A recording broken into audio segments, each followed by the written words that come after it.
똑바로 보고 싶어요 주님. 이 찬송 부르시고 우리 강의 시작하도록 하겠습니다.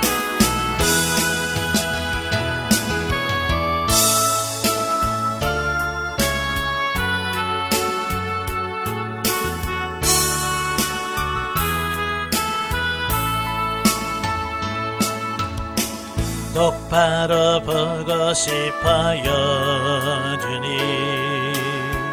온전한 눈짓으로 똑바로 보고 싶어요 주님.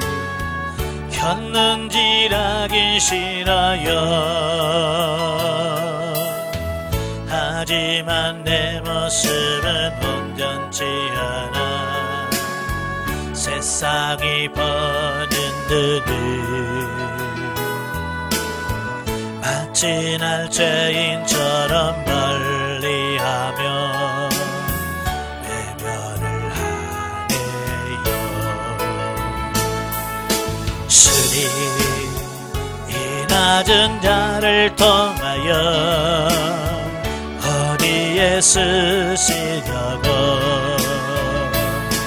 이렇게 초라한 모습으로 만들어 놓으셨나요?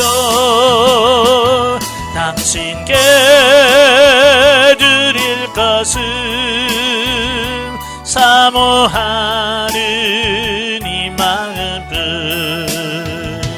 이 생명도 달라시며 십자가에 놓겠으니 너울 뿐인 유진 속에 산빛을 심게 하시고 다시 뿐인 세상 속에 미랄로 섞게 하소서. 아멘. 기도하겠습니다. 은혜로우신 아버지 감사합니다. 오늘도 우리를 사랑하셔서 훈련이랑 소로 인도하시고 열왕기 하의 말씀을 상고하게 하셔서 감사합니다. 오늘도 말씀을 나눌 때 그 말씀들이 살아있는 말씀이요 생명의 말씀이 될 수 있도록 성령님 도와주옵소서. 시종을 맡겨오며 예수님의 이름으로 감사하며 기도합나이다. 아멘. 예, 이 시간에는 교재 227쪽입니다. 227페이지 보시면 열왕기하 6장이 나오게 되어지는데요. 6장의 내용은 이제 도끼를 물 위에 떠오르는 이적과 함께 그 아람 군대가 습격한 이 사건에 대해서 말씀해 주고 있어요. 특별히 1절부터 7절은 이제 도끼를 물 위에 떠오르게 한 이적에 대한 말씀이죠. 이 사무엘상부터 시작되면 이 선지생도에 대한 말씀이 가끔 나와요. 이 선지생도는 오늘날 요즘으로 말하면 신학생들을 말합니다. 예, 주의 종들을 배출해내는 어떤 그런 기관들이에요. 그러니까 신학생을 길러내는 것은 오래전부터 있었다라고 이렇게 볼 수 있겠죠. 그때 당시 이 선지생들이 점점점 늘어나는 거예요. 늘어나서 그들의 숙소, 거처가 너무 비좁은 거예요. 이건 좋은 거예요, 나쁜 거예요? 좋은 거지요. 그만큼 미래 소망이 있는 거지. 예, 지금 점점점 이제 신학생이 줄어갑니다. 예, 점점 젊은, 그러니까 유능하고 젊은 청년들이 와서 신학을 해야 되는데 안 와요. 예, 점점 경쟁률이 떨어지고 있습니다. 이건 미래가 없다는 얘기예요. 그죠? 예, 미래가 있다는 것은 젊은이들이 정말 사명을 가지고 내가 주일하겠다. 그래서 훈련을 해야 되는데 이제 우리 그걸 놓고 기도하셔야 돼요. 근데 이 엘리사 시대는 이 선지생들이 너무 많아졌어요. 그래서 거처가 너무 비좁은 거예요. 그래서 거처를 짓기 위해서 나무를 하러 요단강까지 갑니다. 근데 문제는 뭐냐, 벌목을 하다가 그냥 도끼가 빠져서 물속에 풍덩 빠져버린 거예요. 지금쯤이야 도끼 그까이 거라고 하겠지만 그때 당시는 이 철기, 쇠로 만든 이런 것들은 굉장히 귀한 거예요. 가치가 높단 말이에요. 그러니까 이 성지생도가 뭐래, 주여 이건 빌려온 겁니다 그러잖아요. 자기 것도 아니고 빌려온 것에 빠졌어요. 그때에 엘리사가 어디에 빠졌냐라고 하면서 나뭇가지를 꺾어서 던지니까 도끼가 떠올랐다. 그런 말씀을 하고 있어요. 자, 여기서 보면 이거 도끼 뭐 그거 라고 우리는 가볍게 생각할 수 있잖아요. 그죠? 그런데 하나님은 그렇게 사소한 어쩌면 작은 일까지도 하나님께서는 관심을 가지시고 문제를 해결해 주시는 어떤 이런 부분들을 보게 되는 거예요. 그러니까 우리 기준으로 이건 이렇게 내 기준으로 판단하지 말라는 얘기예요. 아시겠죠? 아주 작은 거라도, 그러니까 큰 것만 기도하지 말고 작은 일에도 기도할 때 하나님께서는 우리의 작은 신음에도 응답하시는 그 주님이 응답하신다, 이걸 우리에게 가르쳐주고 있습니다. 그래서 매 순간순간 우리가 주님을 의지하고 기도할 수 있는 그런 삶이 되라. 자, 그 말씀을 교훈해주고 있습니다. 자, 넘겨서 8절부터 23절에 보면 아람 군대를 사로잡은 엘리사의 내용이 나와요. 보면은 그 아람 군대의 북이스라엘 침공과 엘리사 선지자의 활약에 대해서 소개를 해주고 있습니다. 그러니까 아람 군대가 모여가지고 작전 계획을 세웁니다. 이번에는 이리 가서 쳐들어가서 공격하냐. 그러면 엘리사는 이스라엘 땅에 있으면서 그게 다 보여, 다 들려. 신기하죠? 예. 그래서 그걸 이스라엘 왕한테 다 알려주는 겁니다. 왕이요, 이번에 아람 군대가 여쪽으로 오니까 미리 그것을 이렇게 막고 있으면 될 겁니다. 가르쳐 주는 거예요. 문제는 아람 왕이 생각해 보니까 미칠 일이 아니에요. 그죠? 아무리 작전 계획을 세서 가면 벌써 막고 있으니까, 예, 아무래도 우리 안에 간첩이 있다, 내통하는 사람이 있어서 우리가 회의하면 다 알려준다, 이런다면. 그러니까 아니다. 이스라엘은 그 엘리사가 있는데, 여러분, 왕이 침상에서 말하는 것까지도 왕한테 다 말합니다. 그러면 그 이스라엘 치려면 누구부터 쳐야 돼? 엘리사부터 쳐야지요. 그래서 군대를 보내서 그 엘리사가 머문 도단성을 포위하게 만들어 버리는 거예요. 예, 어찌 보면 엘리사를 잡으면 다 될 것 같이 생각을 하죠. 자, 그런데 하나님께서 기적적인 방법을 통해서 그들을 구원해내죠. 예. 그래서 그들을 치는 것이 아니라 그 사마리아 성으로 인도해서 그들에게 후하게 대접을 해서 보내는 거예요. 그러니까 그들이 다시 올 생각을 안 하잖아요. 예. 자, 여기서 주는 교훈이 뭘까? 첫째는 영적 통찰력을 지닌 성도들에게는 그 어떤 원수의 계획에도 아무 소용이 없음을 아람 군대의 이스라엘 침공 계획이 엘리사에 의하여 번번이 간파당해 무의에 그치고 만 것을 통해서 보여준다. 그러니까 이런 영적 통찰력이 우리에게 필요하다, 이걸 가르쳐 주는 겁니다. 그래? 사실 하나님은 이런 영적 통찰력을 통해서 우리에게 가르쳐 주고 말씀해 주시거든요. 그러니까 마귀들이 아무리 뭘 계획을 써도, 네? 하나님께서 눈이 열려지면 보인단 말이에요. 이런 영적인 영안이 열려지셔야 돼. 그러니까 맨날 돈 달라고만 하지 말고 이런 통찰력을 나에게 주시옵소서, 이렇게 기도하셔야 돼요. 아시겠어요? 예? 돈 벌어서 뭐 하려고. 이런 통찰력이 있어야 악한 마귀 사탄의 계획에 내가 지지 않고 승리할 수 있다, 그 말이에요. 그 다음에 두 번째는 성도들은 그 어떤 위기에 속에서도 하나님의 능력과 보호를 확신할 수 있어야 된다라는 겁니다. 그러니까 자고 일어나서 아침에 보니까 세 겹으로 포위를 하고 있는 거야. 그러니까 그 엘리사의 사원 게하시의 눈에 보면 뭐만 보여요? 예, 세 겹으로 포위해 있는 그 아람 군대만 보이는 거야. 그러니까 이제 큰일 났다, 우리 죽었습니다, 어떡합니까? 예, 그러니까 엘리사가 하나님께 기도하지. 하나님, 이 종의 눈을 열어 보게 해주세요 해서 눈을 쫙 열어서 보니까 그 아람 군대 수보다도 그 성을 둘러싸고 있는 불말과 불병거, 하나님의 천군 천사들이죠. 근데 더 많은 거예요. 그러니까 그 전까지만 해도 우리는 죽었다 그랬다가 그걸 보니까 안심을 하게 되지. 자, 오늘 여러분도 마찬가지예요. 우리가 육신의 눈으로 세상의 환경을 보면 이걸 우리가 어떻게 라고 생각할 수 있지만, 하나님이 나와 함께 하시고 나와 동행하시고 나를 지키시고 보호하신다는 어떤 이런 확신, 믿음의 확신이 있다면 우리가 어떤 어려움에도 우리가 실족하지 않게 된다는 것을 보여주고 있습니다. 예, 그러니까 하나님은 택한 백성들을 끝까지 지켜주시고 인도하신다. 그 택한 백성 중에 여러분도 포함되어 있습니다. 아멘. 예. 그 다음에 세 번째는 뭐냐, 우리를 해치려 하는 세상 사람들과 핍박자들에 대해서 성도들은 사랑과 인내로 대해야 된다라고 하는 겁니다. 그러니까 엘리사는 자기 자신을 체포하러 온 그 사람들을, 하나님 저들의 눈을 멀게 해주세요. 그래서 눈이 멀었어요. 그래서 엘리사가 어디 가냐, 우리 엘리사 잡으러 왔는데 여기 아니야, 나 따라와. 그러니까 다 줄줄이 다 따라가는 거예요. 이해가 돼요? 하나님이 눈을 가리니까 엘리사를 몰아보고, 네? 자기들이 실컷 잘 왔는데도 그거 아니야, 나 따라와, 내가 인도할게. 그러니까 줄줄이 다 따라가는 거예요. 따라가서 하나님 눈 열어주세요. 눈 딱 열으니까 어때요? 사마리아 성 안에 다 포위되어 있는 거예요. 얼마나 놀랐겠어요. 그때 얼마든지 죽일 수 있잖아요. 그러니까 이스라엘 왕이 이거 칩니까? 이거 죽여요? 그러니까 여기 죽이지 말고 잘 대접해서 보내라. 예. 그래서 그들에게 후하게 대접해서 보내죠. 이거 로마서 12장 20절에 보면 내 원수가 줄이거든 먹이고 목마르거든 마시우라. 이 말씀을 구약에서 이미 실천한 사건이라고 볼 수 있어요. 자기를 죽이러 오고 잡으러 온 자들을 잘 먹여서 후하게 대접해서 보낸다고 하는 거 쉽지 않지요.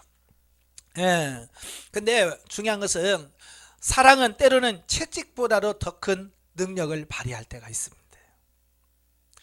꼭 때려야만 되는 게 아니라 때로는 때려야 될 때, 사랑으로 품을 때 때리는 것보다 훨씬 더 효과가 있을 때가 많습니다. 그래서 우리 자녀들을 양육할 때도 꼭 때려야만 되는 건 아니에요.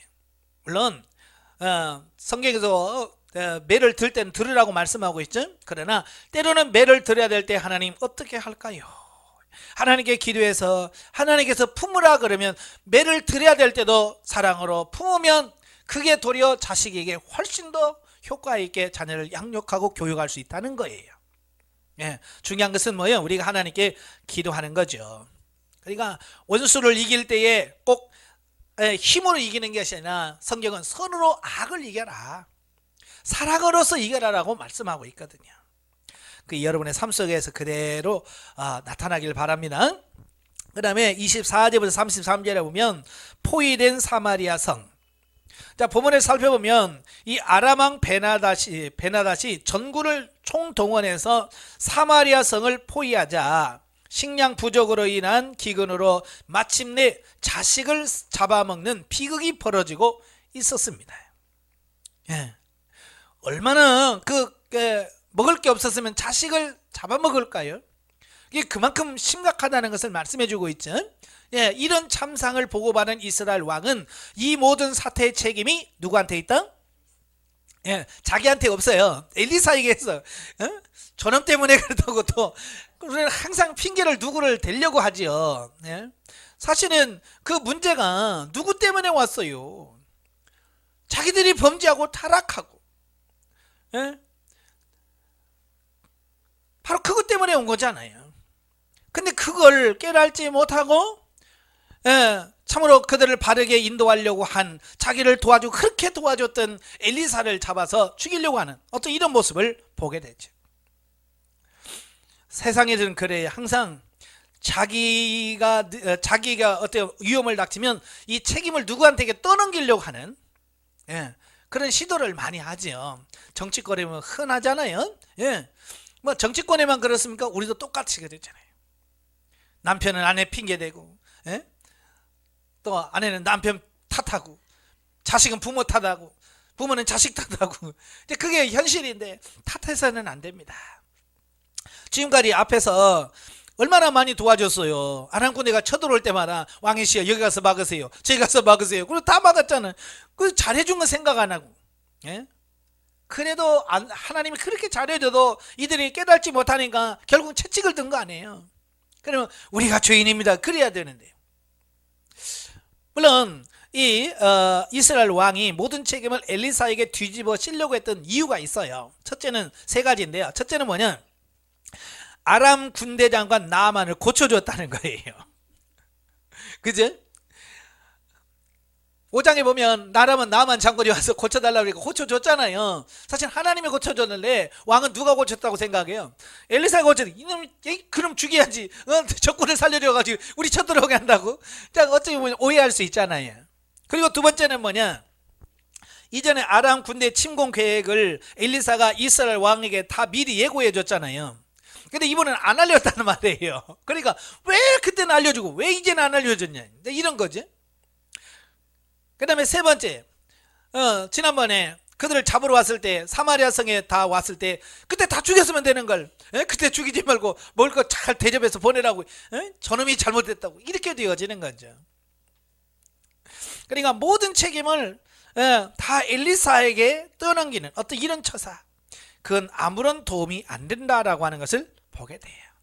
사실 이스라엘이 이런 고난에, 이런 어려움을 겪게 된 것은 바로 사마리아 성에서 벌어지고 있는 그들의 죄악, 만연된 죄악, 우상을 숭배하고 간음하고 하는 뭐 이런 모든 도덕적, 윤리적, 영적 모든 죄 때문에 하나님께서 지금 심판하시고 징계하신다는 말이에요. 그러니까 그럴 때 어떻게 해야 돼요? 옷을 찢고 굵은 배를 입고 죄 가운데 안에서 하나님, 우리가 죄인입니다, 우리 죄 때문입니다, 이래야 되잖아요. 그런데 그러질 못했다 그 말이에요. 그래서 이스라엘 백성들 중에 자기 자식을 잡아먹는 참극이 생기는 것은 분명 하나님께 대한 불순종으로 말미암은 저주의 결과였기 때문이다. 그러나 그는 이렇게 하지 아니함으로써 더 큰 고통을 겪게 된다. 그러니까 회개해야 될 때 회개하는 게 이게 진짜 영적인 사람이에요. 그 육신적인 사람은 뭐냐, 하나님께서 회개할 기회를 줘도 회개를 안 하는 거예요. 오늘 이스라엘 왕이 바로 하나님께서 회개하라고, 돌이키라고 이런 환경을 주었는데 그 환경을 이용하지 못하고 도리어 하나님의 종 엘리사를 죽이려고 했다는 사실이에요. 그래서 그 나라가 길지 못할 것을 보여주고 있지요. 자, 영적에 보면은 하나님께서 당신이 행하실 일들이나 원수의 간교한 계략을 엘리사에게 미리 알려주었던 것처럼 오늘날 우리에게도 하나님의 사람들에게 여러 가지 방법을 통하여 하나님의 뜻을 조명하기를 원하신다. 여러분도 마찬가지예요. 하나님께 먼저 묻고 기도하면 하나님께서 여러분의 길을 조명해 주십니다. 엘리사에게만 아니라 여러분에게도 가르쳐 준다 그 말이에요. 이는 하나님은 궁극적으로 성도가 하나님과 깊이 동행하는 삶을 살기를 원하시기 때문에 그래요. 단순한 문제 해결이 아니라 하나님과 동행하는 삶을 위해서 그렇다 그 말이에요. 세상의 유혹과 우리를 무너뜨리고자 하는 원수의 공격을 늘 우리 가운데 산재해 있다. 이때 우리는 하나님과 깊이 동행하는 삶을 소망하면서 영혼의 지성세에서 하나님의 영과 깊이 교제할 때 고난과 유혹과 시험의 폭풍 속에서 안전하게 거할 수 있다라고 하는 거예요. 그래서 우리는 영적으로 깨어서 하나님과 늘 동행할 때 하나님의 인도를 받을 수 있다는 거 기억하시면 좋겠습니다. 자, 7장으로 가지요. 7장은 이제 엘리사의 예언 성취와 사마리아 성이 구원받는 이 부분을 보게 돼요. 1절 2절은 엘리사가 사마리아 성이 회복될 것을 예언하는 내용이 나옵니다. 지금 아람 왕 베나닷이 이스라엘 침공해서 그들이 지금 식량이 없어서, 먹을 게 없어서 지금 자식을 잡아먹는 어떤 그런 상황에서 내일 이맘때 하나님께서 너희를 구원해 주리라, 식량난을 해결해 줄 거다라고 하나님 말씀을 전합니다. 그런데 백성들이 잘 안 믿죠. 왜냐하면 지금 현실하고 너무 안 맞잖아요.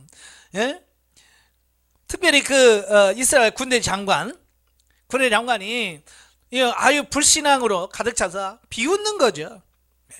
그러니까 너는 내일 죽을 거다, 하나님의 심판을 선언받는 내용이 나와요.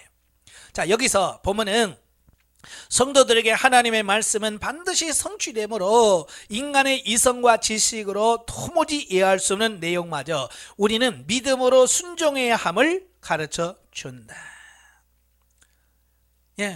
왜냐하면 하나님은 우리의 이성과 지성을 뛰어넘으시는 분이에요. 우리의 이성과 내가 알고 있는 그 범위 안에 갇혀있는 분이 아니란 말이에요. 근데 우리는 하나님도 못하실걸? 이 이성, 내가 알고 있는 어떤 그런 지성 안에 내가 갇혀있어요. 그래서 그 범위 안에서는 아멘 그래. 그러니까 내가 머리로 대서 될 것 같다 그러면 아멘하고, 될 것 같지 않으면 이건 노멘, 그런단 말이에요. 그냥 이성을 벗어나야 되는데 우리는 이성의 범주를 벗어나지 않는단 말이에요. 이스라엘 왕의 신임을 받던 장관은 바로 엘리사를 통해 예언되는 하나님의 말씀이 너무나 비현실적이고 실현 불가능하다라고 생각했던 거지요. 지금 먹을 것이 없어서 먹어서는 안 된 부정한 짐승 그 나귀의 머리까지도 지금 잡아먹고 삶아먹고 있어요. 그리고 지금 자식까지 삶아먹고 있는 상황인데 내일이면 이게 다 해결된다고 하니까 믿어지겠어요? 참 쉽지 않지요. 그럼에도 불구하고 이건 하나님의 말씀이기 때문에 아멘으로 받아들일 수 있는 그게 믿음이거든요. 그러나 그의 불신앙적 태도는 인간이 지닌 지식과 능력의 한계 속에 하나님을 묶어두려는 어리석은 처사였다. 그래서 이스라엘 왕의 장관에 대하여 심판이 선언되어지고 있는 거죠. 그러니까 결국 믿음 없는 사람은 하나님 나라에 들어갈 수도 없고 결국 하나님의 심판을 받을 수밖에 없다는 것을 보여주고 있습니다. 자, 3절부터 15절에 보면 이제 나병 환자들이 전한 기쁜 소식이죠. 이제 보면은 앞절 1절과 2절에서 예언한 그 엘리사의 예언이 어떻게 성취되는가라고 하는 부분을 보여주고 있어요.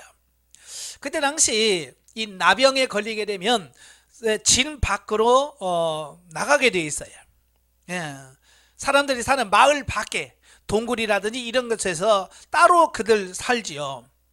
그러면 동네 사람들이 그 사람들을 위해서 먹을 것을 이렇게 갖다 놓으면 그들이 그걸 가지고 먹고 사는 거예요.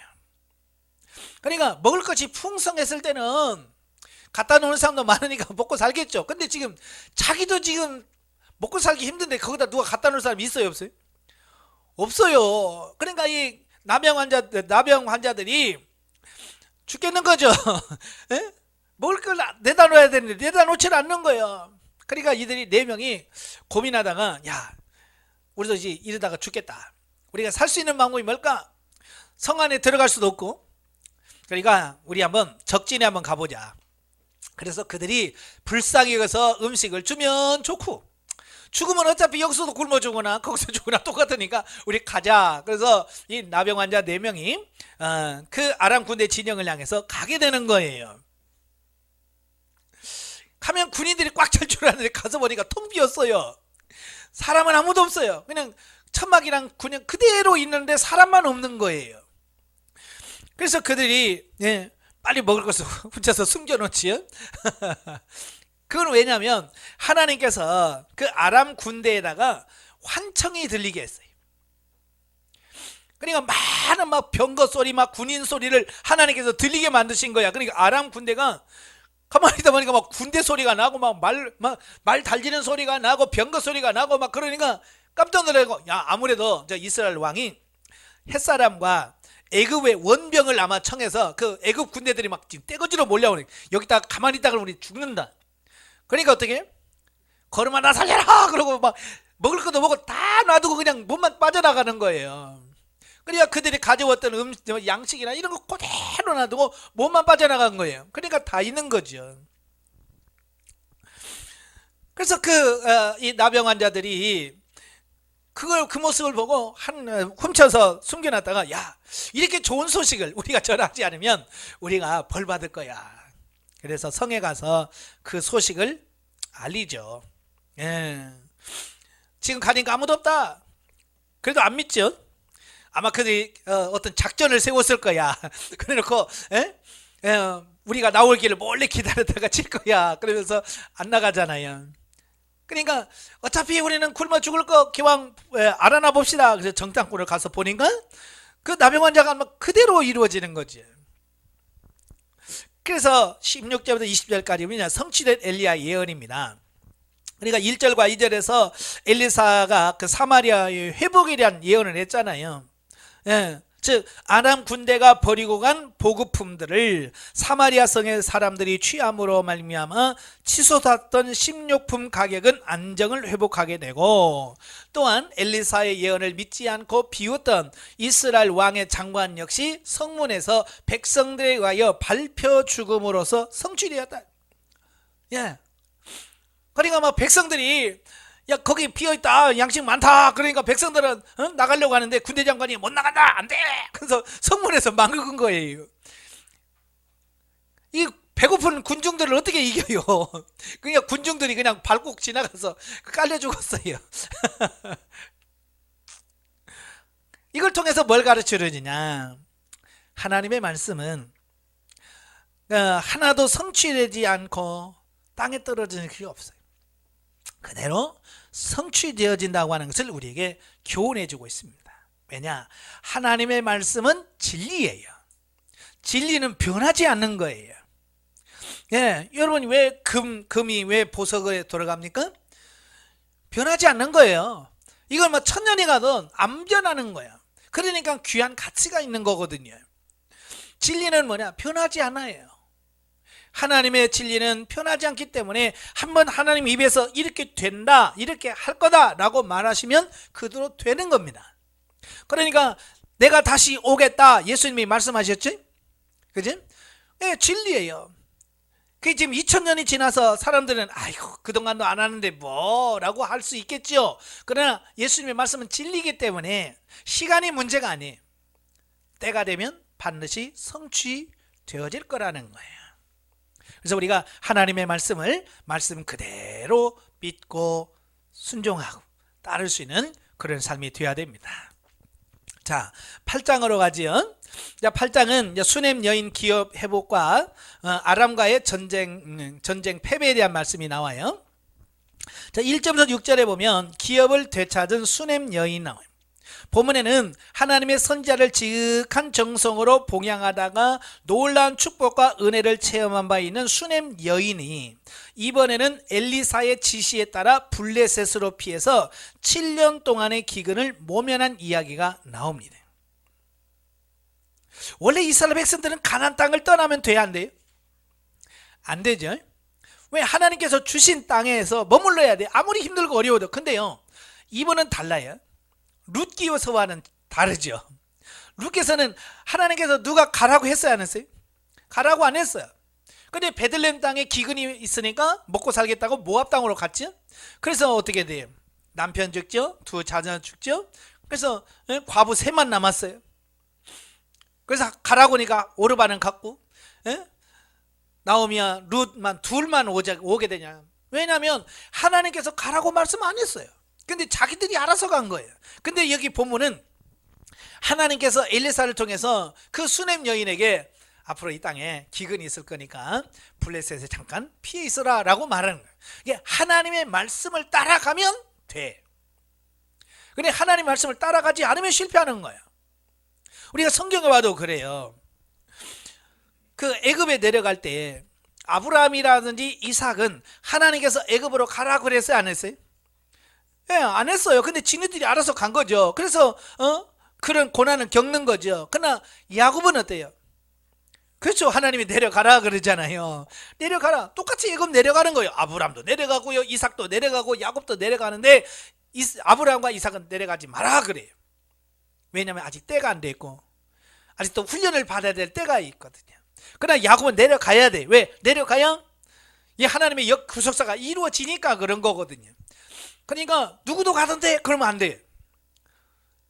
똑같은 훈련을 받을 때 누구는 돼도 나는 안 되는 경우가 많아요. 그죠? 이걸 잘 기억하셔야 돼. 그러니까 우리는 자꾸 옆 사람 비교하면서 누구도 하던데 뭐 누구도 하던데 라고 하면 실패할 가능성이 훨씬 큰 거예요. 남보고 하지 마세요. 제가 강의하면서 그랬잖아요. 그 사람은 그 사람이고 나는 난 거예요. 근데 우리는 자꾸 남보면서 기도도 마찬가지예요. 옆에 있는 권사님이 기도 많이 하면 아이고 나도 좀 할까? 근데 권사님이 기도 안 해. 그러면 아이고 권사도 기도하는데 뭐 나도 안 해야지. 이러면서 꼭 누구를 핑계대면서 안 해요. 예? 성도를 보면 목사님도 기도 안 하는데 뭐 우리라고 기도해? 아니 목사님이 기도 안 해도 돼. 그러면 여러분은 해야 되잖아. 물론 목사님도 기도해야 됩니다. 그러니까 누구를 꼭 비교해서 누구는 뭐 하라는데 뭐 우리는 자꾸 그 핑계를 대는데 그건 안 되는 거예요. 그러면 그 사람 지옥 가면 나도 지옥 갈 거예요? 아니잖아요. 그러니까 남이 쉬어도 나는 기도해야 되고 남이 놀아도 나는 해야 되고 남이 안 해도 나는 해야 됩니다. 왜? 그 사람과 내가 가는 길이 다르기 때문에 그런 거예요. 바로 수넴 여인은 하나님의 은혜를 많이 받았고, 그는 그 고난을 안 겪어도 돼. 그죠? 그러니까 어떤 훈련이 있어도 누구는 그 훈련을 받아야 되고, 누구는 그 훈련을 이미 전에 받았기 때문에 더 이상 그 훈련을 받을 필요가 없는 거예요. 그러니까 그 훈련을 건너뛴단 말이에요. 아시겠죠? 그러니까 이걸 아셔야 돼요. 그러니까 훈련 받을 때 보면 누구는 그냥 어림없이 그냥 술술술술 가는 것 같이 보이는 경우도 있어요. 그죠?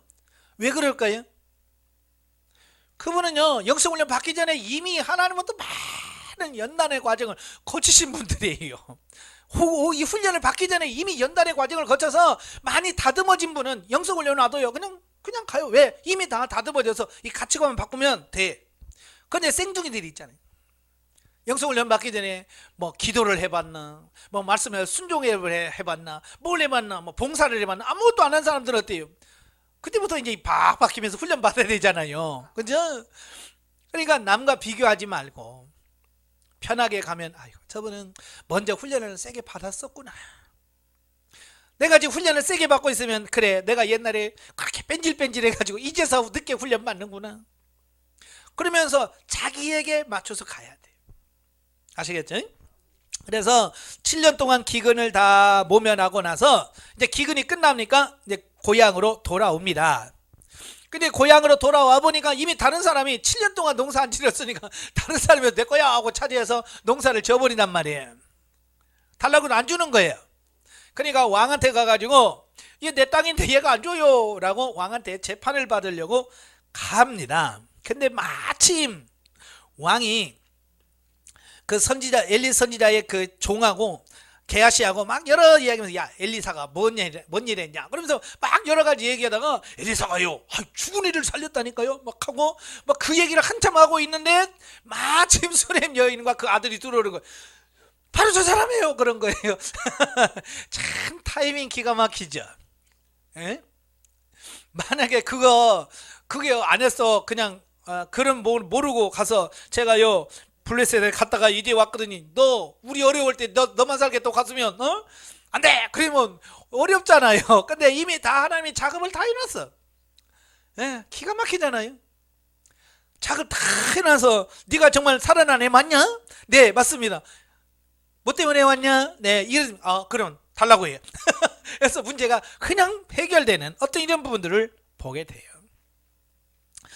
그러니까 참 이런 걸 보면, 그리고 이 수넴 여인이 그렇게 그 고난을 피할 수 있는 길과 또 돌아왔을 때 또 이렇게 빨리 회복할 수 있는 모든 게 뭐냐?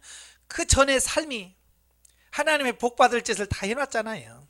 그죠? 그의 삶이 복을 받을 수 있는 삶을 사니까 그렇게 잘 되는 거예요. 여러분도 보면 그래요. 교회 성도들 보면 누군가는 그렇게 어려움 없이 그냥 설렁설렁 잘 가. 그죠? 왜 그럴까요? 그 사람 이미 훈련도 받았겠지만 그 앞에서 이미 하나님 앞에 심어놓은 것들이 많아. 심어놓은 것도 많고 순종한 것도 많고 하나님의 말씀대로 사는 게 많아. 그러니까 그 사람은 그냥 술술 가는 거예요. 스무스하게. 그러나 맨날 뺀질뺀질해 우리들은 어때요? 또 깨지고 퍼지고 뒤집어지고 이러면서 가니까 힘들어요. 그러니까 누구 탓할 게 없어요. 하나님의 심판의 기준은 분명하다고 그랬어요. 심은 대로 거두고 행한 대로 받는다. 예. 그 다음에 7절부터 15절까지 보면 하사엘에 대한 엘리사의 예언과 성취. 자, 보면은 이스라엘을 침공하여 사마리아 성을 기근으로 몰아넣었던 아람왕 베나닷이 하나님께서 일으키신 환천에 놀라서 자기 나라로 도망가죠. 예, 빨리 퇴각을 합니다. 화가 나서 그런지 돌아가자마자 병들어요. 그렇잖아요. 얼마나 열받겠어요. 그죠? 속아서 왔으니 화병도 날만하죠. 그래서 병들었어요. 마침 엘리사가 그 아람 나라에 왔다는 소식을 들어요. 그러니까 이 베나닷이 자기 부하 하사엘을 보내서, 너 제 엘리사한테 가가지고 내 병이 낫겠나 안 낫겠나 한번 가서 물어봐라 라고 하는 거예요. 그래서 하사엘이 그 왕의 명령을 받고 엘리사를 찾아옵니다. 그때의 엘리사 선지자는 베나닷의 사신으로 찾아온 하사엘에게 네가 아람 나라의 왕이 될 거다라고 예언을 합니다. 예. 그 이미 엘리야를 통해서 이미 하나님이 말씀하셨어요. 열왕기상 19장에서 예? 하사엘을 세워서 이스라엘 왕이 되게 하라 라고 이미 하나님께서 계획하신 바가 이때 이루어지는 거거든요. 그 말을 듣자마자 하사엘이 들어가서 그 밤에 베나닷을 살해하고 지가 왕이 됩니다. 자, 이렇게 그런데 문제는 뭐냐, 이 엘리사가 하사엘에게 네가 아람 나라의 왕이 될 거라라고 하면서 그를 그냥 부끄럽도록 째려보는 겁니다. 눈물 흘리면서 막 째려보는 거예요. 그러니까 하사엘이 그 의미를 모르니까 아유 왜 울어요? 나를 그렇게 째려봅니까? 그러니까 네가 내 백성들에게 행할 그 악행들을 미리 나는 본다. 니들이 우리 백성들을 얼마나 괴롭힐지, 얼마나 이스라엘을 힘들게 할지 내가 안다. 왜냐하면 하사엘은 이스라엘을 징계할 채찍으로 하나님이 선택된 사람이에요. 그러니까 이스라엘을 훈련시키고 이렇게 할 파트너로 하나님께서 도구로 그를 세워놓은 거예요. 그러니까 얼마나 강팍한 사람 세우겠어요. 그러니까 왜냐, 이스라엘 사람이 너무 강팍하니까 그 강팍한 이스라엘 백성들을 깨부시려면 그보다도 더 강해야 되겠죠. 그래서 초강력 한 도구 하사엘을 준비해서, 그전에는 베나닷에 의해서 공격을 받고 했지만 베나닷은 또 약과야예요. 하사엘은 그보다 더 세. 여러분도 마찬가지예요. 약한 사람 붙여줄 때 빨리빨리 회개하고 돌이켜야지. 뺀질뺀질 그러면 더 센 그 파트너가 붙습니다. 그러니까 빨리빨리 깨리시길 바래요. 그래서 하나님의 뜻이기 때문에 그에게 기름을 부어서 왕을 세웠지만 참 그걸 알고 있기 때문에 슬퍼하면서 할 수밖에 없는 그 엘리사의 심정이 어떻게 하겠어요? 이것은 마치 예수님께서 십자가에 못 박혀 죽으시기 전에 예루살렘 성을 바라보면서 예루살렘아 예루살렘아 암탉이 병아리를 품듯이 내가 너희를 품으려고 한 적이 얼마나 있느냐.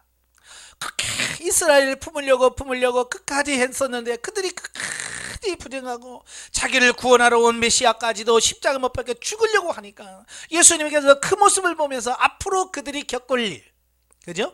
예루살렘 성이 무너지고 성전이 무너지고 그들이 나라 없이 2000년 동안 헤맬 것을 예수님은 다 아셨기 때문에 그 예루살렘 성을 바라보면서 눈물을 흘릴 수밖에 없었어요. 바로 이것을 예표해주는 그런 부분이다라고 볼 수 있겠죠.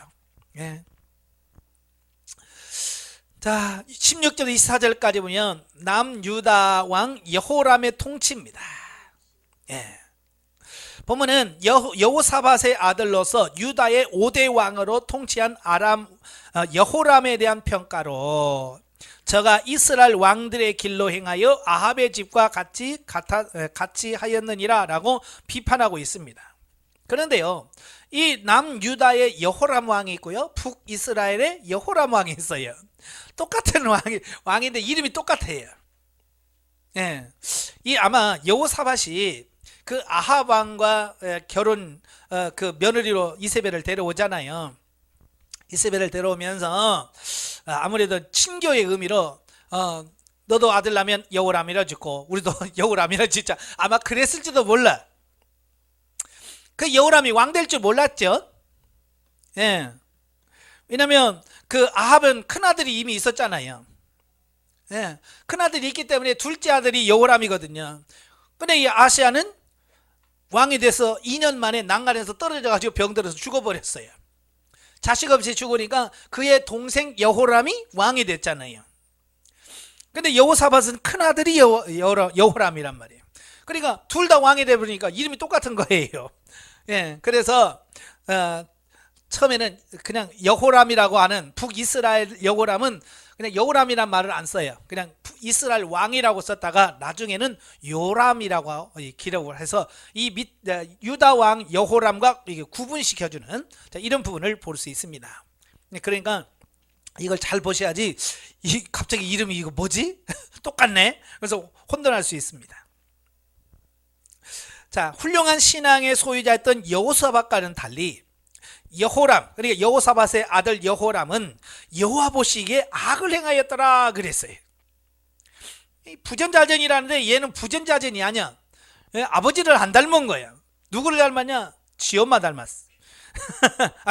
마누라 영향을 받아가지고 이렇게 된 거예요. 하여간 남자들은 이 부인을 잘 만나야 되거든요. 부인 잘못 만나면 인생 끝나요, 남자는.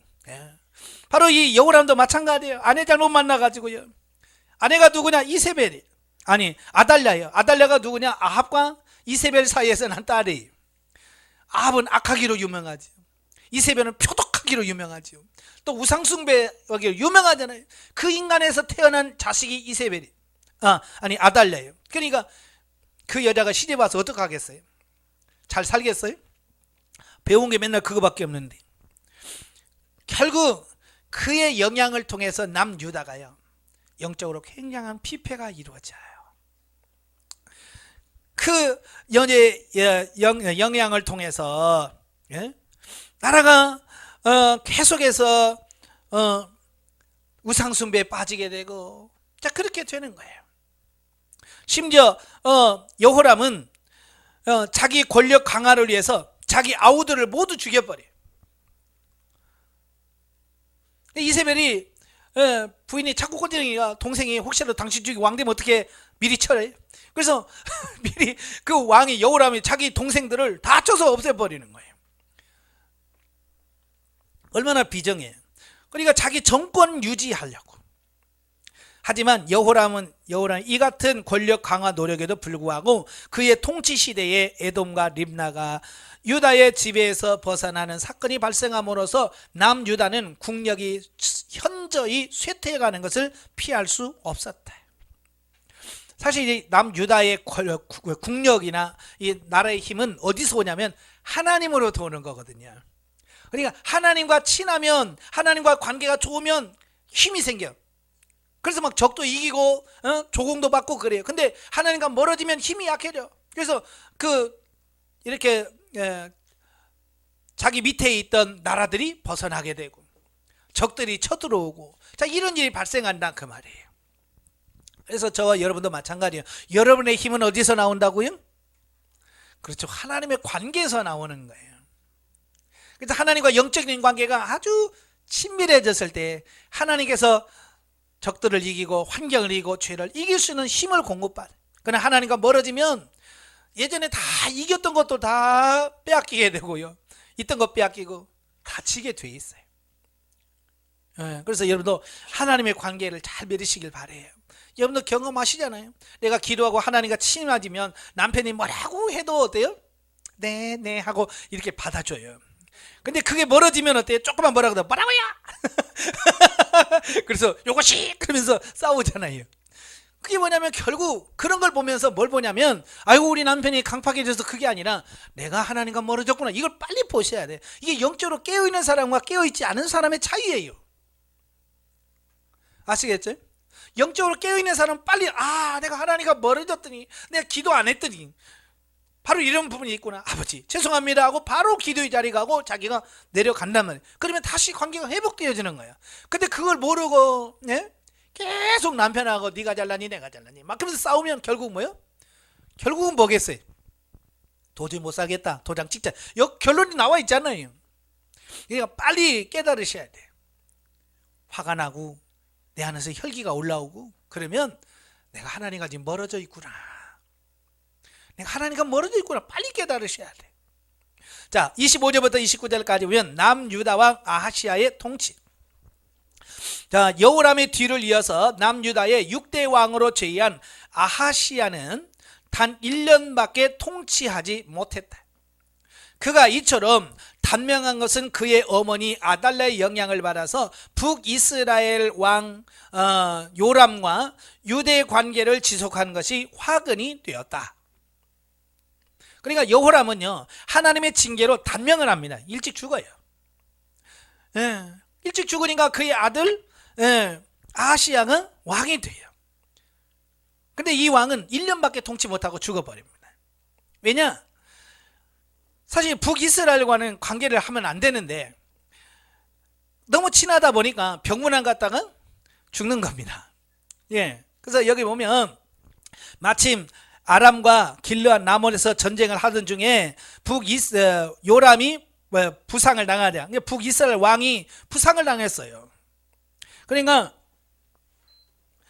문병을 갑니다. 문병을 갔다가 예후가 반역을 할 때 거기서 죽임을 당해요. 그러니까 한 번 잘못 끼워진 단추처럼 아합과 여호사밧 사이에 맺은 정략 결혼이 계속해서 다윗 왕조의 화근이 되어지는 것을 보게 돼요. 즉 유다 왕국의 우상 숭배의 풍조가 침투하고 또한 북이스라엘과 군사 동맹을 맺어 아람과 불필요한 전쟁을 반복한 것이 모두 아합의 딸 아달랴와 여호사밧의 아들 여호람을 혼인시킨 결과였다는 사실이에요. 그러니까 이거 이렇게 하면 안 되거든요. 그죠? 이런 관계를 맺으면 안 되는데 한번 해놓으니까 이걸 어떻게 풀 수가 없는 거죠. 그죠? 왜 사돈간이라서 이거 어떻게 할 수가 없는 거야. 그러다 보니까 계속 끌려가고, 예? 우리 전쟁하는데 도와주셔 그러면 또 어떻게 해? 사돈이 이야기하는데 아이고 알았습니다 하고 가야 될 거 아니에요. 끌려다니는 거예요. 그래서 여러분도 마찬가지예요. 죄는 끊어야지 이렇게 끌려다니면 안 됩니다. 아시겠죠? 단호할 수 있어야 돼요. 따라서 보면은 우리가 악한 자들과 연합하여 유대 관계를 지속하다가는 자신도 악에 물들게 되고 마침내 악인이 당하는 재앙에 함께 빠질 우려가 있다는 사실을 경고해 준다. 그래서 의인은 악인의 길에 서지 아니하며 죄인의 길에 서지 아니하고, 예? 우리는 내가 설 자리, 앉을 자리를 잘 구분해야 됩니다. 한 번 걸리면 끝나잖아요. 그죠? 어떤 거면 그러잖아요. 회사에서 회식할 때 한 잔만이요 그러잖아요. 한 잔만 하고 그냥 더 이상 안 해. 그러면 이제 한 잔, 그래 알았어 한 잔 하면 끝나는 거죠. 그죠? 그 다음부터는 왜 부장 잔은 받고 내 잔은 안 받아? 사람 잡으라는 거요? 그러면 또 이게 아이고 죄송합니다 하고 또 마셔요. 그러다 보면 한 잔이 되고 두 잔이 되고 그러면 또 다음에 오면 지난번에 먹은 왜 이 잔에 안 받아? 그러면 이게 한 번 걸리면 이거 뭐 헤어나올 수가 없는 거예요. 그래서 첫 번째 잘해야 돼요. 처음부터 이런 관계를 딱 끊어야지. 그렇지 않으면 계속 끌려갈 수밖에 없다는 얘기예요. 아시겠죠? 네, 영적이에 보죠. 남조 유다가 범죄하게 된 결정적인 원인은 유다 왕조가 영성이 극도로 혼탁하게 되는 북쪽 이스라엘과 결혼 동맹을 맺으면서부터다. 유다와 여호람이 이스라엘 왕 아합의 딸 아달랴와 결혼을 하면서 남북 관계가 회복하는 듯 했으나 아달랴가 가지고 들어온 우상을 거절하지 못해 하나님을 배반하는 우상 숭배의 죄를 짓고 나라를 불행한 늪으로 빠뜨리게 되었다. 어찌 보면 이 결혼은 어찌 보면 외적으로는 참 잘한 거예요. 왜냐하면 북이스라엘과 남유다가 갈라지면서 서로 막 싸웠거든요. 전쟁을 하다가 아합과 여호사밧이 결혼을 아들하고 이렇게 결혼시키면서 그때부터 평화 시대가 왔어요. 서로 싸우지 않고 도와주는. 어쩌면 외적으로 보면 굉장히 좋은 관계가 됐어요. 그러나 영적으로 보면 이게 심각한 거예요. 그러니까 외적인 거, 환경적인 거 보면 안 되고요. 정말 영적인 것을 볼 수 있는 그런 삶이 돼야 돼요. 예, 육신의 생각은 하나님을 기쁘시게 할 수 없고 하나님과 원수가 된다고 그랬죠. 따라서 우리의 영혼과 육체가 늘 청결하도록 하나님과 신령한 교대 가운데에 들어가야 한다. 9장으로 가지요. 9장은 예후의 혁명과 아합 왕가에 대한 심판이 나옵니다. 이스라엘 왕으로 기름 부음 받은 예후. 이 예후는 누구냐? 이 타락하고 악한 이 아합 왕가를 진멸하고 심판하시기 위하여 선택된 하나님의 도구라고 할 수 있어요. 그래서 하나님은 엘리사의 지시를 받아서 선지생도 소년 선지자를 그 예후에게 보냅니다. 그래서 그에게 기름을 붓고 하나님이 당신을 이스라엘 왕으로 세운답니다 라고 하고 기름 붓고는 얼른 도망가 버려요. 왜냐면 거기 잡혔다가 너 또 무슨 꿍꿍이 속에 있어 그러면 큰일 나잖아요. 그러니까 빨리 해놓고 도망가라. 그러니까 선지자가 빨리 가서 해놓고 도망옵니다. 그러니까 다른 군인들이 있다가 따로 불러서 얘기를 하니까 제가 뭔 얘기했냐 그러니까 나보고 이스라엘 왕이라는데 하나님이 그러니까 옆에 있는 군인들이 그래? 전하 그러면서 그냥 바로 그냥 수긍해 버리는 거예요. 이게 하나님이 하시는 것은 이래요. 예. 막 그 뭐 왕을 반역 꾸미려고 막 한 것이 아니라 그냥 전쟁터에 나가 있다가 그냥 하나님께서 너를 이스라엘 왕으로 세운다 그 한마디에 그냥 왕이 돼 버리는 거예요. 그래서 그 말을 듣자마자 이제 자기가 밑에 있는 부하들이 다 따라줘 버린 거예요. 예. 그러니까 군인을 또 쿠데타를 하려면 혼자 하는 게 아니잖아요. 그죠? 자기를 지지해주고 자기 편들 군인들의 숫자가 많아야 하는 거지. 혼자서 내가 오늘 쿠데타 한다. 어디 가서 금방 죽고 끝나지요. 근데 바로 예후가 하나님 나 왕 된다는데 그러니까 전부 다 그 밑에 수하들이 다 따라줘 버린 거야. 그만큼 때가 된 거죠. 자 그래서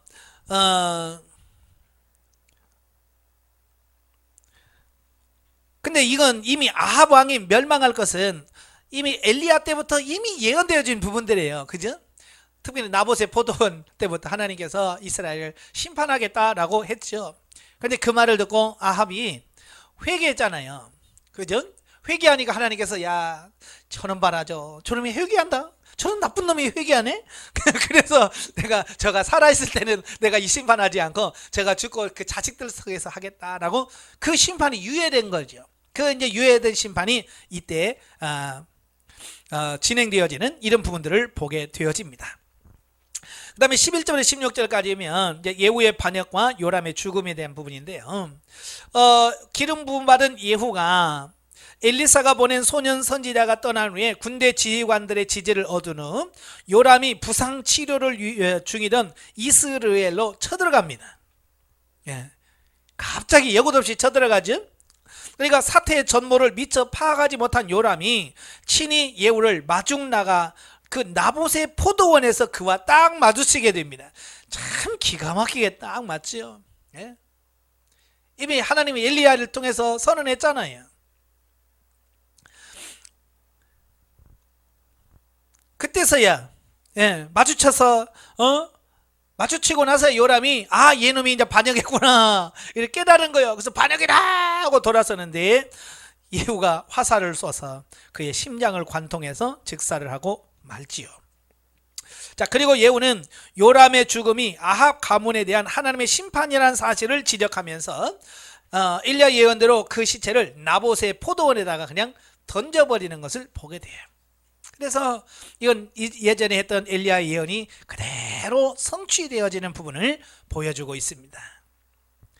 예후에 의해서 요람이 죽임을 당함으로써 약 45년 동안 북이스라엘을 통치하던 오므리 왕조는 4대 만에 막을 내리게 됩니다. 사실 오므리라고 하는 사람은요 대단한 사람이거든요. 탁월한 사람이에요. 그래서 외적으로는 많은 공을 세웠지만 성경에서는 그리 인정을 하지 않는다고 그랬죠. 그러니까 세상에서 아무리 출세하고 성공하고 뭘 잘해도 하나님 앞에 바로 서지 못하면 인정받지 못한다는 것을 보여주고 있습니다. 그러니까 세상에서 왕이든 대통령이든 그리 중요한 게 아니에요. 하나님 앞에서 어떻게 살았느냐가 제일 중요한 거죠. 자, 그래서 이 아합 오므리 왕조가 끝나고 이제 10대 왕부터 14대까지 이르는 5대에 걸쳐서 약 89년 동안 북이스라엘을 다스리게 되는 예후 왕조가 출현하게 됩니다. 따라서 우리는 하나님의 뜻에 합당치 않은 세속 권력과 지위가 아무리 위세당당할지라도 풀과 같이 속히 배임을 당하고 만나는 사실을 본문에서 교훈받게 됩니다. 그러니까 아무리 권력이 세고 좋고 뭘 화려해도 오래 못 간다는 얘기죠. 그죠? 그래서 이 권력, 이 세상에 있는 것은 들의 풀과 꽃 같다라고 말합니다. 우리가 들의 꽃 보면 어때요? 어느 날 가면 확 피어있죠. 며칠 후에 가면 어때요? 다시가 없어. 그잖아요. 우리가 뭐 봄에 뭐 무슨 꽃 구경 하잖아요. 그래서 바빠서 그때 못 놓치고 못 가고 좀 늦게 가볼까? 가서 보면은 뭐 있어요? 그래서 다 시들어가지고 다 이파리만 있고, 에이, 이게 뭐야 그러잖아요. 며칠 못 가잖아요. 이게 세상 권력이나 이게 모든 게 그와 같다가 말이에요. 근데 사람들은 왜 거기다 이렇게 목을 매는지 몰라. 나는 정치하는 사람들 이해가 잘 안 돼요. 그렇잖아요. 대통령하고 5년 대통령하고 감옥에 가고, 여러분 같으면 하겠어요? 나는 안 해. 5년 대통령하고 감옥 갈 거 뭐하러 해요? 그런데도 서로 못해서 난리야. 이 권력의 무능, 이게 그 아무것도 아닌 어떤 이런 것을 좀 깨달아야 되는데 그걸 깨달지 못하니까 계속 그럴 수밖에 없다는 거예요. 어찌 보면 여러분 참 지혜로운 분들이에요. 대통령 선거 안 나가고, 국회의원 선거에 안 나가는 여러분이 지혜로운 사람들이에요. 자, 27절부터 29절까지 보면 유다 왕 아하시아의 죽음. 보면은 유다의 그 6대 왕인 아하시아가 예후에 의하여 살해당하는 과정이 나옵니다. 그러니까 외삼촌이었던 여호람과 함께 전쟁에 나가서 아람 왕 하사엘과 싸운 바 있는 아하시아는 길르앗 라못 전투에서 부상당하여 치료하기 위하여 이스라엘에 있던 요람을 문병갑니다. 왜냐하면 외삼촌이거든요. 자기 외삼촌이가 아프다니까 문병을 가지요. 근데 하필이면 또 그때가 예후가 반역을 할 그때거든요. 딱딱 시간이 맞습니다. 그래서 요람이 예후에 의해서 살해당하는 모습을 보고 재빨리 도망을 칩니다. 도망가도 하나님께서 이미 그를 치기로 작정했으니까 도망갈 수가 없죠. 예후가 북이스라엘 요람도 죽이고 남유다 왕 아하시아까지도 죽여버리는 거예요. 왜 그럴까요? 이 아합 왕가의 피를 이어받았잖아요. 외가의 피를 받고 태어났으니까 똑같고, 또 이놈을 살려주면 가서 정신 차리고 뭐 할 거예요? 원수 갚는다고 또 올 거 아니에요. 그죠? 그러면 전쟁이 계속 일어날 수밖에 없는 거예요. 그러니까 그냥 미연에 싹을 제거하는 어떤 그런 측면에서 남유다 왕 아하시아까지도 죽이는 어떤 이런 부분들을 보게 되죠. 자, 이걸 통해서 우리에게 교훈해 주는 게 뭐냐면, 영적인 사람이 육신적인 사람과 같이 지내면 누가 손해 보겠어요? 육적인 사람은 절대 손해 안 봅니다. 육적인 사람은 손해 안 봐요. 영적인 사람만 손해 봅니다. 그러니까 여러분도 항상 이 육적인 사람과 친할 필요가 없어요. 가까이 하면 안 돼. 여러분 항상 영적인 사람과 가까이 있을 때 같이 영이 자라고 성장하고 형통할 수 있어요. 그래서 여러분들 늘 영적인 사람과 교제를 많이 하시길 바래요. 그 다음에 30절부터 37절까지 보면 이세벨의 죽음에 대한 말씀이 나와요. 자, 요람을 죽임으로써 아합 왕가에 대한 하나님의 심판을 시행하기 시작한 예후는 드디어 북이스라엘의 바알과 아세라 숭배를 만영시킨 그 장본이라고 할 수 있는 이세벨을 처단하게 됩니다. 이 이세벨은 아합이 죽은 뒤에도 여전히 북이스라엘 왕국에 사악한 영향력을 행사해서 하나님의 백성의 타락을 유도하였지만 끝내 예후의 반역에 동조하는 내시들에 의하여 죽임을 당하고 그 시체가 개들의 먹이가 되고 말았다.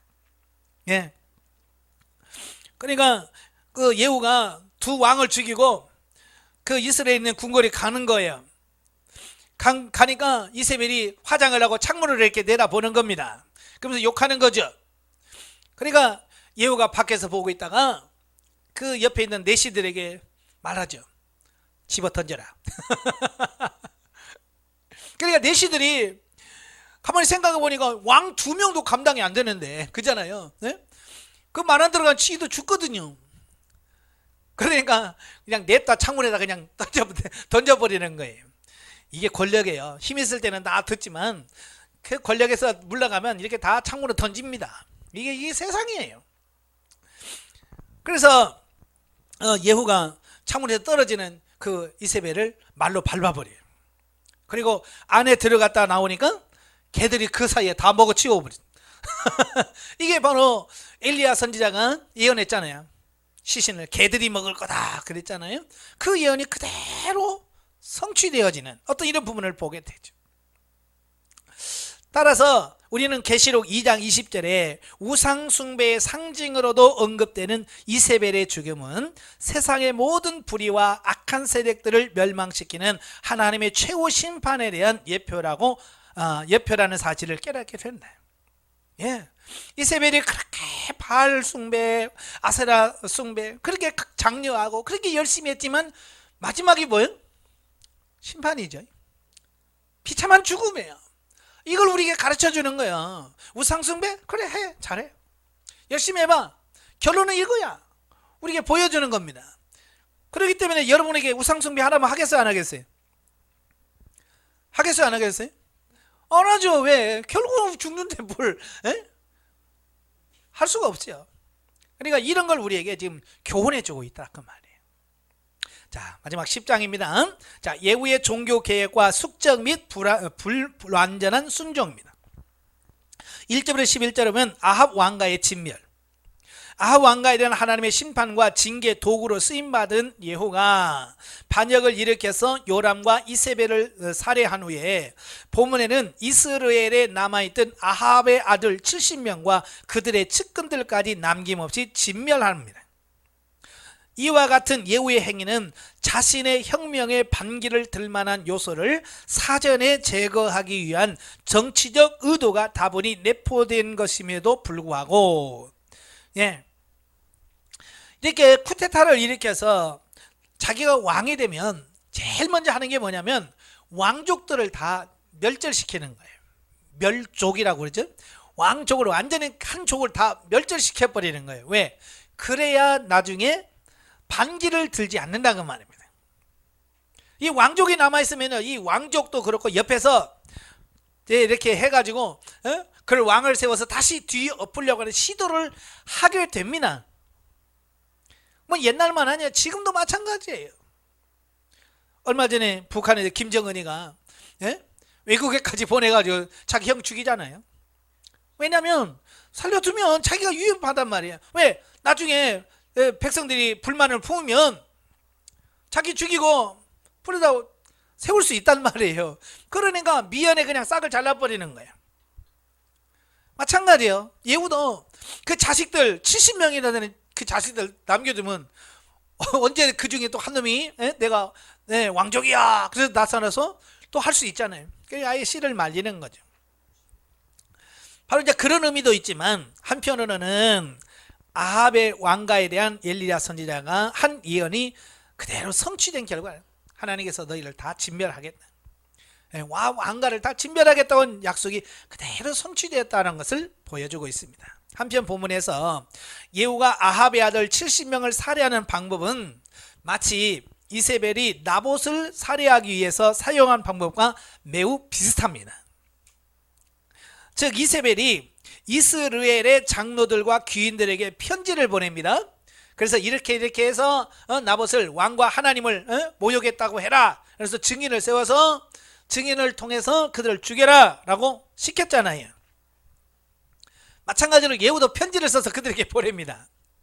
편지를 써서 너희 그 아들 싹 죽여든지 아니면 그 중에 왕 하나 세워서 나한테 덤벼. 이제 그런 거거든요. 그들도 머리가 좋은 사람들이잖아요. 머리가 좋은 사람들이니까 계산해보는 거예요. 아니 북이스라엘 왕도 죽었죠. 남유다 왕까지 2명이 있어도 감당하지 못한 예후를 어떻게 이기겠어요. 그러니까 그들이 상의해가지고 차라리 이 왕족을 다 죽이고 우리나 살자. 그래서 그 아하방의 아들 그 자식들을 70명을 그들이 죽여요. 그래서 그 머리를 다 바치죠. 따라서 우리들은 사악한 자들이 그 행한 대로 보응받게 된다는 성경의 원리를 다시 한번 깨닫게 된다. 제가 늘 말하죠. 하나님의 심판의 기준은 명확해요. 구약이나 신약이나요 앞으로도 마찬가지예요. 심은 대로 거두고 행한 대로 받는다는 게 하나님의 심판의 기준인 거예요. 그들이 평소에 그렇게 행했기 때문에 그런 심판을 받는 거예요. 12절부터 14절까지 보면 유다왕 아하시아의 형제들을 살해한 예후, 북이스라엘 왕 요람을 문병하기 위해서 이스라엘에 와 있었던 남유다 왕 아하시야를 살해한 바 있는 예후가 아합 왕가의 문상을 하게 하여 사마리아로 가고 있던 아하시야의 형제들 역시 다 살해를 해버립니다. 이들은 누구냐면 다 그 아합 왕가의 피를 받고 있는 사람들이에요. 아달랴를 통해서 태어난 자들이거든요. 바로 이들은 아하시야가 사지를 향해 스스로 발걸음을 옮긴 것과 똑같은 어리석음에 빠진 자들이었기 때문에 이들 또한 모조리 죽음을 당했다라고 하는 것을 보게 됩니다. 그러니까 하나님께서 심판하기로 작정된 자들은 어떡하냐? 스스로 하나님의 심판의 자리로 가요. 왜? 하나님께서 이미 죽이기로 작정되어 있기 때문에 그 자리로 가는 겁니다. 안 가면 되는 걸 그 병물한다고 굳이 가서 거기서 예후한테 다 죽어요. 왜냐? 하나님께서 이미 그들을 심판하시기로 작정하셨기 때문에 그렇다 그 말입니다. 이 세상에 일은 그냥 되어지는 게 없어요. 우연하게 이루어지는 게 아니라 다 하나님의 계획하심과 섭리 안에서 이루어지더라 라는 거예요. 자, 그 다음에 이제 15절부터 17절까지 보면 네갑 족속 여호나답과 예후가 만남을 갖습니다. 참 이건 이제 하나님의 섭리 가운데 만나게 하셔요. 여러분도 그러죠. 이 세상에 살면서 좋은 사람 만나는 것이 진짜 복이에요. 사람 잘 만나는 게 복이에요. 부부간에도 그러잖아요. 잘 만나야 복이지. 잘못 만나면 평생 매수잖아. 그죠? 부부도 잘못 만나면 평생 매수야. 잘 만나야지. 바로 이 예후도 좋은 사람을 만나니까 그가 삶의 방향이 바뀌어지는 거예요. 다시 말하면 그 아합 왕가에 대한 하나님의 심판과 징계를 시행하기 위해서 예후가 반역을 일으켰다는 소식을 누가 듣느냐? 네갑 족속의 여호나답이 그 소식을 듣습니다. 이 네갑 족속들은요, 하나님 앞에 정말 경건하고 신실한 사람들이에요. 정말 하나님의 말씀대로 살려고 몸부림치는 사람들이에요. 그러니까 아합 왕가 밑에서 40몇 년 동안 그 우상 숭배하는 그 밑 속에서 살려가니까 이들이 얼마나 힘들었겠어요. 그죠? 마치 우리가 일제 36년 하에서 신앙생활하면서 사는 게 힘들었던 것처럼 아마 그들도 얼마나 힘드는지 모르겠어요. 하나님 믿느라면 죽이러 쫓아오지. 에? 그 속에서 하나님 앞에 기도했을 거 아니에요. 하나님 우리를 불쌍히 해주시고 악한 무리를 치시고 자유롭게 하나님을 섬길 수 있는 그날이 오게 해주세요. 그렇게 기도했단 말이에요. 근데 오늘날 갑자기 예후가 짱 하고 드러나는 거예요. 예. 그래서 북이스라엘 왕을 탁 쳐서 혁명을 일으키는 거예요. 그러니까 우리의 기도가 드디어 응답되었구나. 예. 우리가 그렇게 하나님께 기도한 그 기도가 응답되었구나 라고 생각을 했겠죠. 그래서 이 네갑 족속의 대표인 여호나답이 사마리아를 향해서 오는 그 예후를 맞이하러 환영하러 나가게 되죠. 자, 그리하여 두 사람은 뜻을 같이 하기로 약속을 하는데 이로써 예후의 반역은 정치적 성격의 혁명에서 종교적인 개혁으로 전환되는 계기를 맞게 되었다. 뿐만 아니라 당시의 이스라엘 백성들로부터 존경을 받고 있던 네갑 족속 여호나답이 예후의 반역을 지지함으로써 예후에게는 사마리아 성의 사람들에게 자신의 위세를 과시함은 물론 민심을 자기 자신에게 돌리는 데 성공할 수 있었다. 사실 예후는 누구예요? 군대 장관이에요. 전쟁터에서 쌈박질이나 잘하지 뭐 이런 거 몰라요. 예. 그래서 하나님께서 여호나답을 딱 붙여줘서 그가 부족한 부분을 채울 수 있도록 해주었고, 이 여호나답은 이미 사마리아 사람들로부터 존경받는 사람이에요.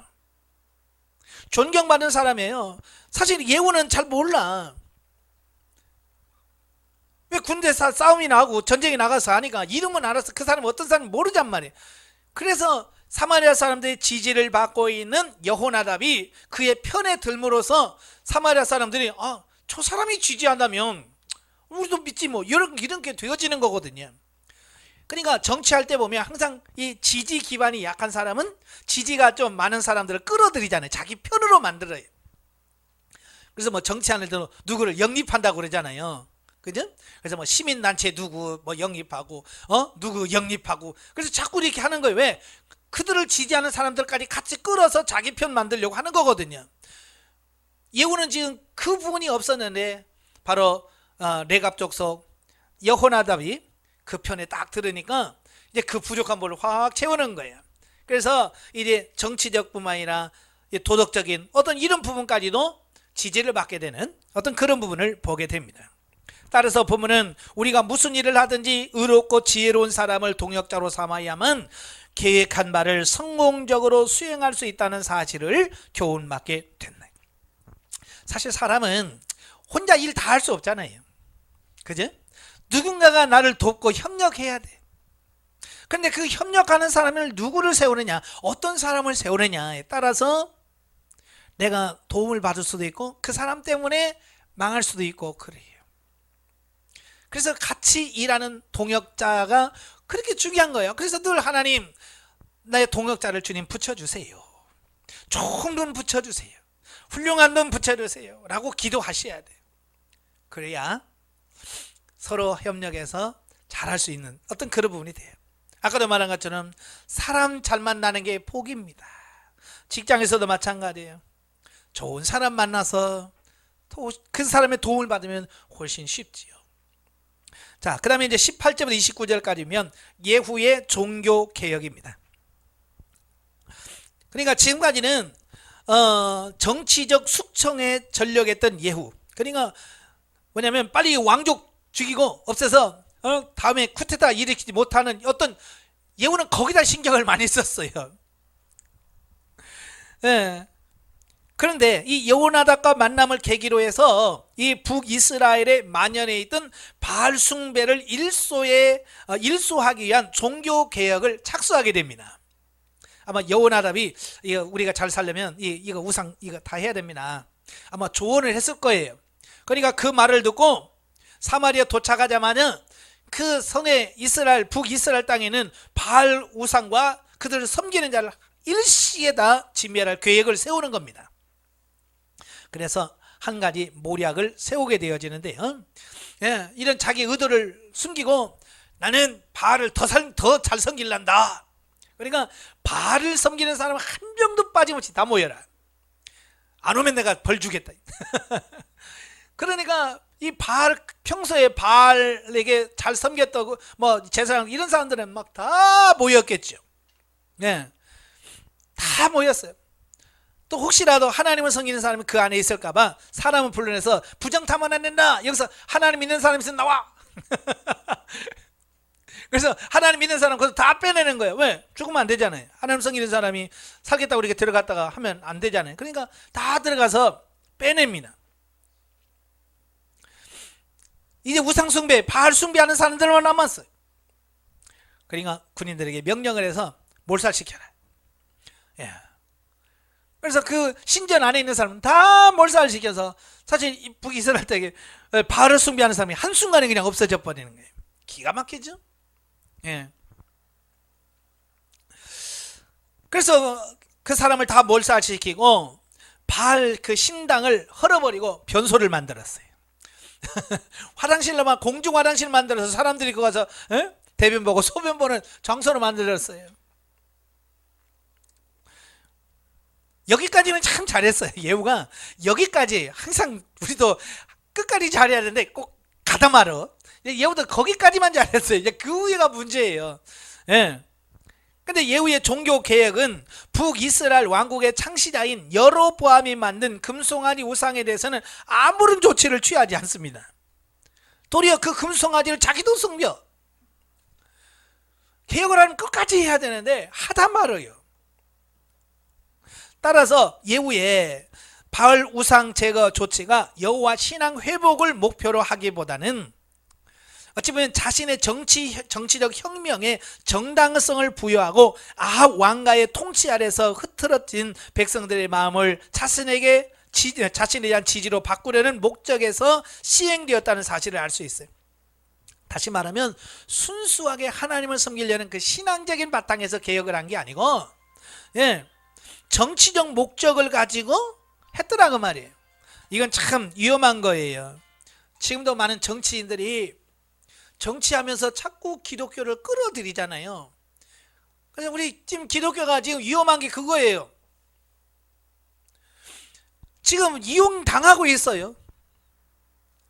자꾸 기독교를 끌어들여요, 정치 안으로. 그리고 분별을 못한 목회자들이 가서 같이 으쌰으쌰 해주고 박수 쳐주고 그러고 있단 말이에요. 이건 위험한 거예요. 우리가 정말 개혁을 하려면 정치와 손잡으면 안 되고 순수하게 기독교인들이 모여서 개혁을 하든지 해야지. 왜 정치와 손잡고 하냐고요. 그러니까 지금 엉망이 됐잖아요. 처음에 순수한 것 같았는데 어때요?